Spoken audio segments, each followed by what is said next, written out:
Hello and welcome to another Royal Reviewer live pop-up chat, and today is the 2nd of March 2020. Can you believe we are in March already? I know I've been saying this all the way through this year. January flew by.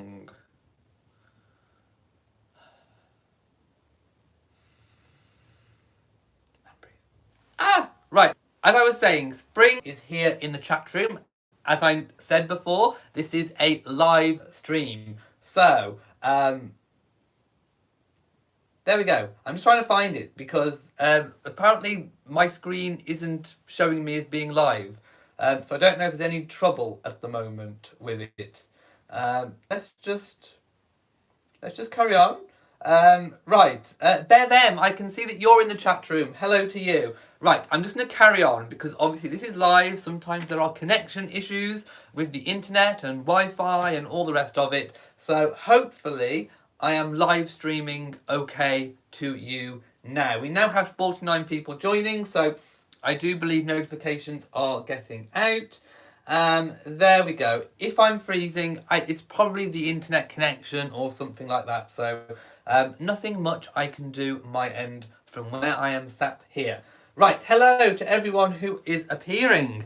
Right, the first story that I'm going to go straight into the stories. The first story that I want to share and talk about today was, of course, the Queen at church on Sundays. Now, most Sundays we see glimpses of the Queen arriving at church with usually a family member, whether it's at Sandringham, Balmoral, Windsor. We usually get to see the Queen and what she's wearing, of course, which is all important, for church. Just like last week, the Queen was not accompanied by any specific member of the royal family this week. So I'm going to share a link to a collection of all of the photographs. And so she had a beautiful turquoise hat. At one point, she was wearing her sunglasses. Now, in the UK, you may have heard that we've had lots of floods and storms. Well, we have, and there are still lots of areas in the UK that are still being affected by the floods. So my thoughts go out to those people that have been flooded and have been affected. I live quite close to an area that has also suffered from the floods. I'm okay. I'm on high ground, but there are people that have been at risk of flood or been flooded in my area. So my heart and all my thoughts go out to those people who have been affected by the floods. But we have also had lots of sunny weather. It's been really weird. We've had snow, hail, sun, rain, floods. We've had it all. So the Queen has been wearing sunglasses in some of those photographs. So I'm unsure whether in what sequence they put the pictures. So she could have been wearing sunglasses to begin with and then took them off, or she could have been wearing had them off and then put them on when she went into the sun, or some of these pictures could even have been an amalgamation of when she was leaving and arriving. I mean, we don't know. I didn't take the photographs, so I'm unsure about that. But the one thing that we do know is that the Queen looks absolutely gorgeous, of course, in her outfit, in her turquoise outfit, and it looks to me like it could possibly be an outfit that was designed by Angela Kelly. Usually some of her daywear outfits that she's worn for a public engagement, she will wear privately when it comes to attending church. So there is only just a few photographs of the Queen. She's wearing her pearls. I mean, I can't see what's on her lap, but usually she's accessorizing with some kind of lap blanket. Usually, obviously, takes her traditional Lorna handbag. And that is kind of it for that story. We didn't get many photographs, and they were taken at Windsor. So she has been staying at Windsor Castle. Let's just see what people are saying. It is the internet connection. The internet has been down throughout the night in your area in LA. Maybe storms, weather across the world might be affecting internet. I do not know. Yes, the Queen does indeed look very, very pretty. Stan says, I'm clear. Yay! Well, at least somebody can see me well. So thank you so much. If you can see me, hello. I will continue. If not, try and refresh or reboot your internet. I'll probably have to go offline after and reboot mine as well. So let's move on to another story today which has come out. So we know that Sarah, Duchess of York, of course she is not the Duchess of York, she isn't a HRH, but she is styled Sarah, Duchess of York, and she has been bringing out a new product range. We know that she's been launching, well, she's been commercializing herself with fragrances and all kinds of things, but something that has come out is what she has shared on her Instagram account, which is Sarah Ferguson 15. Now, I will share a link to the post of her Instagram so that you can go and take a look if you want to. So there is a link about that. But let's read what she put. So she's put, "It was a delight to work with Montegrappa Italia, I think it is, designing these fountain pens inspired by the colours of nature. I use one to write my children's books. I'm old-fashioned and almost always work in longhand, although I sometimes revert to tech when I feel like it." And there is a link to the website, which I'll talk about in a moment. So a few little pieces of information there. We get a photograph of Sarah with her merch. She does look very proud of it. The pens do look very, very good. The branding is an S, obviously, for Sarah. We now know that when she writes her books or does any kind of literature, she prefers to use the old-fashioned method of pen and paper, or rather fountain pen, as she is saying here. Although she does occasionally revert back to tech when she feels like it. So if you scroll through those photographs, we can see some of those gorgeous fountain pens in colours inspired by nature. And if you check back her other previous posts, she has posted lots of pictures of flowers and all that kind of thing. Obviously spring is springing here in the UK, and I've been doing the same. I've posted pictures of daffodils and my flowers coming up in the garden, my crocuses, on my Instagram, royal_reviewer. So if you're not a subscriber on there or a follower on Instagram, do go and follow on there. So yeah, the pens do look really, really good. I will say that. But if you go to the link that's at the top of her Instagram account, and I'll put it in here as well, so you can just go and follow. Again, any links that I share, I will put in the description once I've gone offline. So just click on that link because it's interesting. So yes, it's all very well and good. Pens, fountain pens. I use a fountain pen. I love my fountain pens. But then you get to the price of this fountain pen. Are you ready for it? 1,995 euros. My jaw hit the floor. I mean, okay.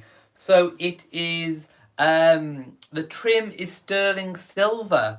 The nib is 18 karat gold. The filling system is a piston. The packaging might be special. But it's 1,995 euros for a pen. I mean, I'm stunned. I'm shocked. Sarah, how many of these pens do you think you're going to sell? I mean, my goodness. We're not just talking the sorts of Parker pens that you buy in the shop. You know what I mean? Other pen manufacturers and makes are available. I mean, my goodness. Seriously, I mean, you get to choose your different nib sizes and all the rest of it. You get to choose these gorgeous colours. But seriously, 1,995 euros for a pen. Sarah, what are you doing? Send me one. I write in ink pen. I do. My goodness.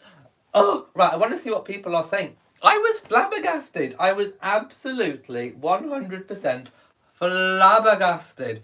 Helene's Home says, what? Laura Terry says, so too expensive for my taste. Well, it's not too expensive for my taste. It's too expensive for my wallet. I mean, crikey. Reverend Darlene says, wow, for a pen. JC Sterling says, you could buy a car. You probably could buy a car for that. Jill R says, what? What indeed? Just wow. Pat Long says, too expensive for me. I'll stick to my cheap Vicks. Yes, that's a mortgage payment. I mean, wow. I mean, seriously.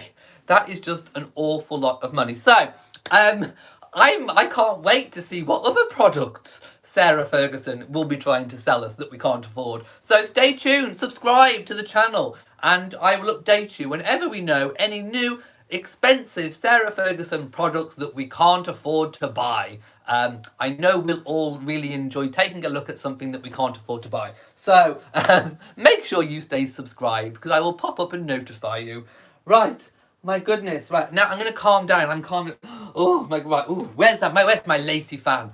Oh, I need to calm down after that. Crikey. Oh, my goodness. Oh, seriously. Right, I need to move on. So, I'm calming. I am calming down. Princess Anne. Princess Anne is, oh, she's a heroine. You know, she should be a superhero character, shouldn't she?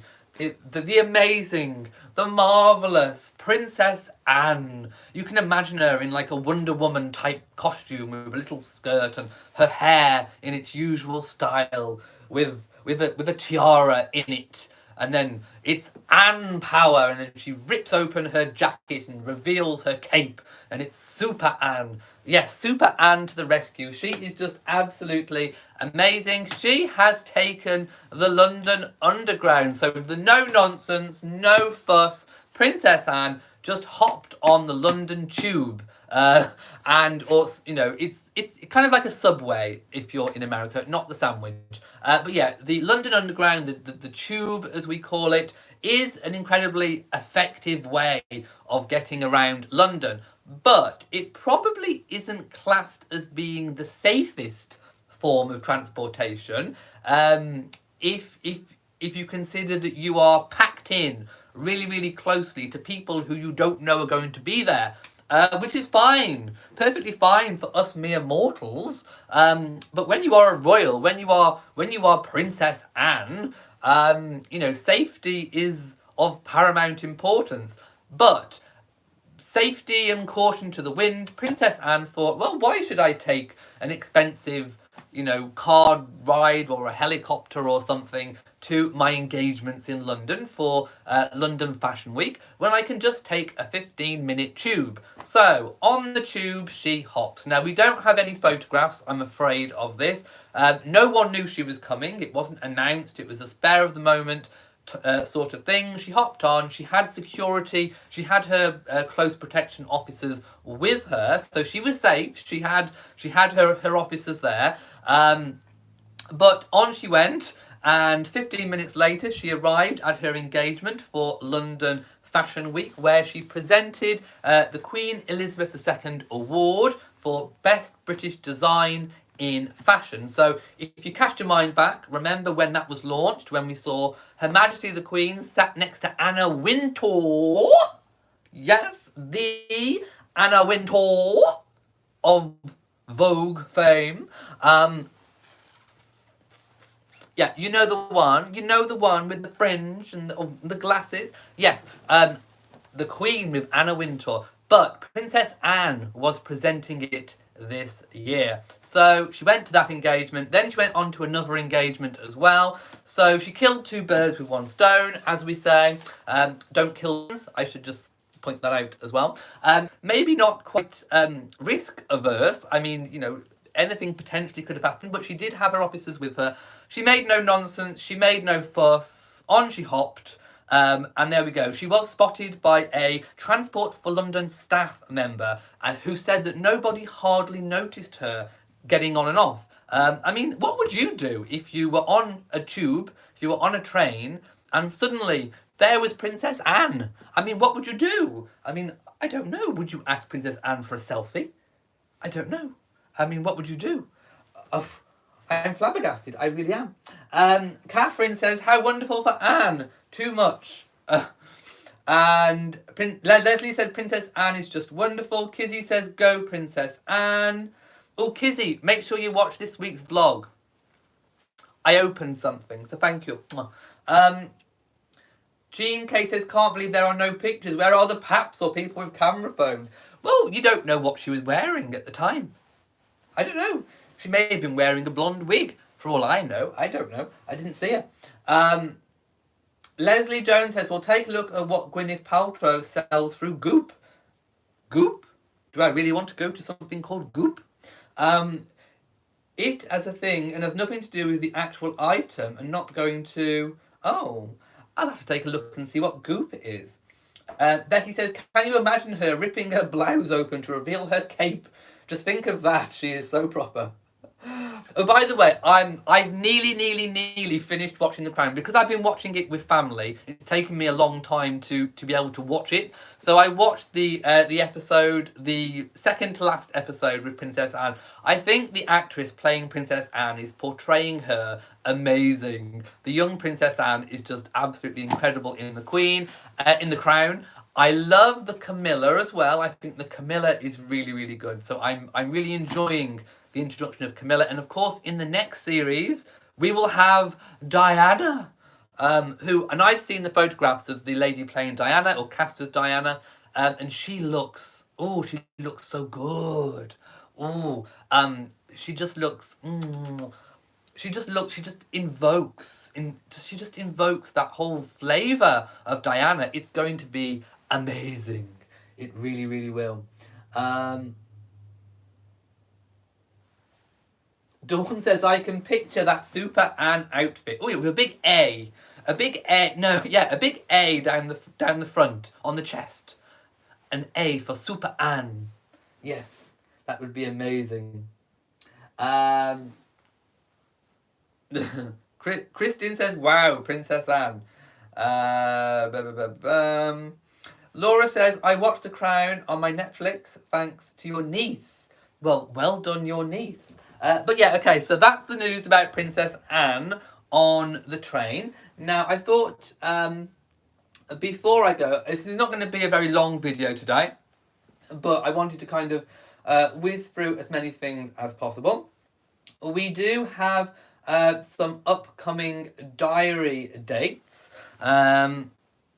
We have the Duchess of Cambridge, Catherine, will be going to a Place to Be event on the 9th of March, and she will host a reception at Buckingham Palace, obviously on behalf of Place to Be, to mark their 25th anniversary. So that is coming up.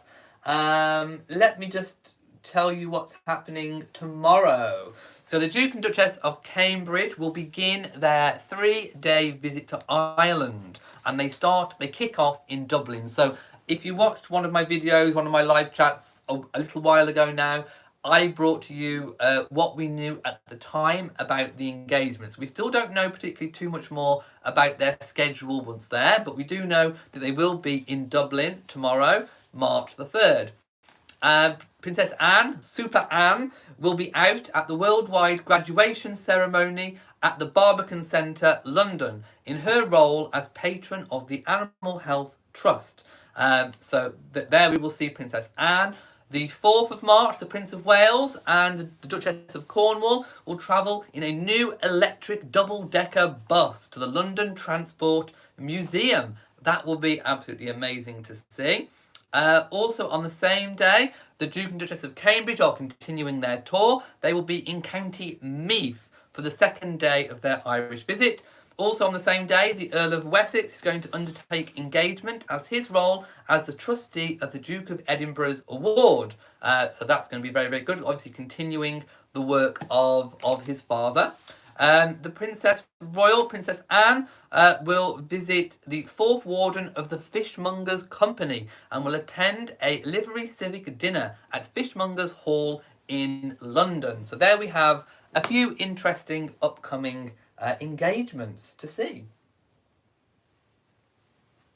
Reverend Darlene says, "Can you start one series of The Crown from where it started?" Do you mean where you left off? Yes, I think you can. Catherine says, "Edward is a fine man, take over for his father." Yes, as we know, it is intended that he will take on the role of, he will take on the title, he will inherit the title Duke of Edinburgh. I'm not quite sure how that is going to happen, because technically, upon his father's death, upon Prince Philip's death, I think that title actually goes to Charles, because Charles is the eldest. Now, I'm sure there is some kind of provision in his will to say that he wishes that title to be conferred upon Edward. And I'm sure Prince Charles is already in complete agreement with this. But I think technically the title reverts back to Charles, and then Charles will have to bestow it on his brother Edward. So I'm sure that will happen. I'm sure Edward will get the title of Duke of Edinburgh, but I think it has to go back to Charles first, and then Charles can give it back out again, because it will be in his gift to give that back. It will revert back to the crown in the form of Charles inheriting it, and then I think he will be able to pass that on to Edward, as I'm sure has been already agreed between them all. But yeah, I think that's the way it has to work. Let's have a look. Lauren Terry says, has anyone heard how Prince Philip is feeling? We haven't seen Philip for a while now, but we haven't heard any bad news either. So usually if a royal goes to hospital or has anything like that, we will get some kind of an announcement that they've been to hospital, as we have had in the past. Now, there hasn't been any announcement of any hospital or any illness, so therefore we can assume that no news is good news. But, he is 98 years old. We are, if we're lucky enough to get to that age, there will probably be ailments and illnesses along the way. And I think Prince Philip has done remarkably well for the age he is. He's only recently, last year, had to give up driving on public roads. He still does his carriage driving. He's still very much present behind the scenes, but he is also taking his retirement incredibly seriously. He's never a man to do anything by halves. He's either, he's very gung-ho, and if he decided to retire, then that's damn well sure what he's going to do. He's going to retire. He's retired from public life. I'm sure we all would like to see more of him, but I think in this situation, no news is good news. And we have to take into account the fact that he is 98 years old. Betsy says, I would love to go to Ireland. The whole culture sounds fantastic. I've never been. I would love to go too. Catherine says, the Queen is bestowing on Edward on his father. No, I don't think so. Because let's just make some assumptions for a moment. Let's just assume that Prince Philip will pass before the Queen. If that happens, his heir technically could be Charles. Therefore, because that's what usually happens with titles. Usually it goes to the heir and not back to your living spouse. So the title won't transfer. If you think of a family tree, it won't transfer across to the Queen. It will transfer down to the eldest male, which is Charles. So I believe it will go down to Charles. And then obviously, Charles, when he is king, will be able to divvy that out back to Edward. There may even be some kind of workaround whilst he is Prince of Wales, or at the time he could even be Prince Regent, in which case he would probably definitely have the power to do that. But I'm sure something has been worked out, agreed behind the scenes, and it has been for a very, very long time, because that is why Prince Edward was made Earl of Wessex upon marriage and not a duke, because he always knew that he was going to get the dukedom of Edinburgh at some point, and he was perfectly happy to be Earl of Wessex in the meantime.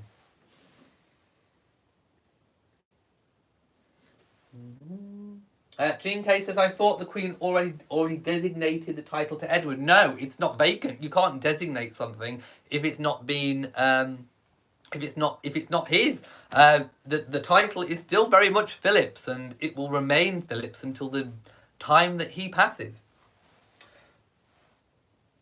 Catherine says, thank you for clearing that up. I thought I read he will get the yes, he will get the dukedom, but we don't know if that will be immediately or how that will happen, because I do believe it will probably go to Charles first, and then it will have to be either passed back up, or Charles will have to maybe decline it, and then that way it will revert to back to the crown. I mean, I'm sure there is some kind of workaround with that. There may even be some kind of provision in a will. Maybe if the Duke of Edinburgh has willed his title to Edward rather than Charles, perhaps that also could be a vehicle, a means, a way of doing that, of bestowing that upon Edward. But yes, Edward will most definitely get that. It's just it's the how that's going to happen. Right, I'm going to leave it here for now. I do hope you have enjoyed today's chat, and of course I will be back tomorrow with another pop-up chat. So if you've enjoyed this one, please give it a big old thumbs up. Don't forget to share on social media, and also do hit the bell so that you know whenever I upload a new video. Also, please do remember to subscribe to the channel. So from me in Shropshire. Oh, make sure you watch my weekly vlog as well on Elliot's British Life tonight at 7 p.m. So from me in Shropshire, mwah to you all, and goodbye.